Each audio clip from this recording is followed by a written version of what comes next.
गोविंद नाम की जब महिमा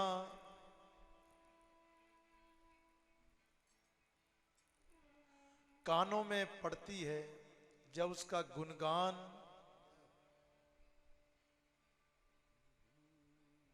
उसके नाम का जब गुणगान कानों में पड़ता है,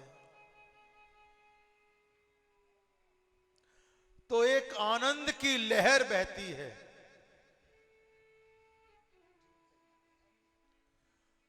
जब तुम साक्षात अपने गोविंद के सामने बैठे होते हो,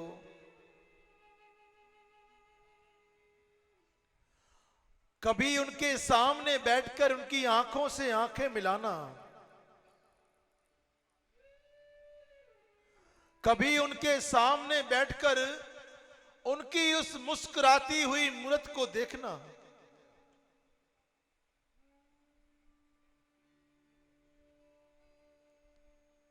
तो ऐसा प्रतीत होता है कि साक्षात गोविंद, साक्षात मेरा गोपाल एक बच्चे के रूप में हंसता खेलता हुआ मेरे सामने बैठा है।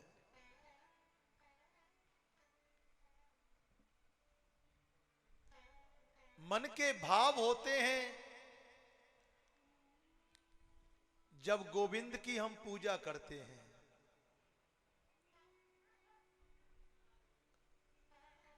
उसका ध्यान करना, उससे अपनी दिल की बात को कहना।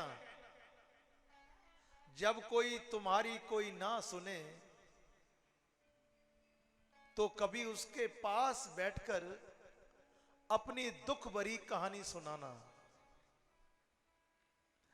तुम्हारा बेटा तुम्हारी बात ना सुने तो कोई बात नहीं है, तुम्हारी पत्नी तुम्हारी बात ना सुने तो कोई बात नहीं है, तुम्हारा ये संसार अगर तुम्हारी बात को ना सुने तो कोई बात नहीं है। लेकिन गोविंद तुम्हारी बात को अवश्य सुनता है, लेकिन तुम्हारा भाव होना चाहिए उससे बातें करने का। तुम्हारा भाव होना चाहिए उसके चरणों में कुछ पल बैठने का।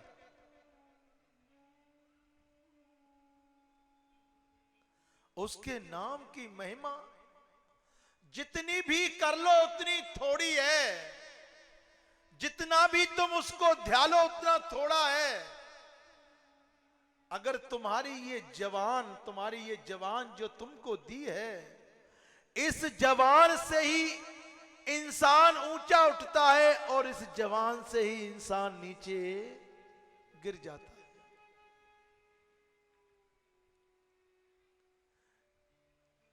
जब इस जवान पर तुम्हारा गोविंद नाम रहता है, हर समय तुम उस गोविंद को भजते हो, हर समय तुम उसका ध्यान करते रहते हो, हर समय इस जवान पर श्री कृष्ण गोविंद हरे मुरारी, हे नाथ नारायण वासुदेवा। इस गोविंद नाम से तुम्हारी जवान पवित्र होती है। और जिसकी वाणी में गोविंद नाम रहता है, जिसकी वाणी में कृष्ण नाम रहता है, जिसकी वाणी में हरि का नाम रहता है, वो इंसान अपने आप पुण्य कर्म करने लग पड़ता है।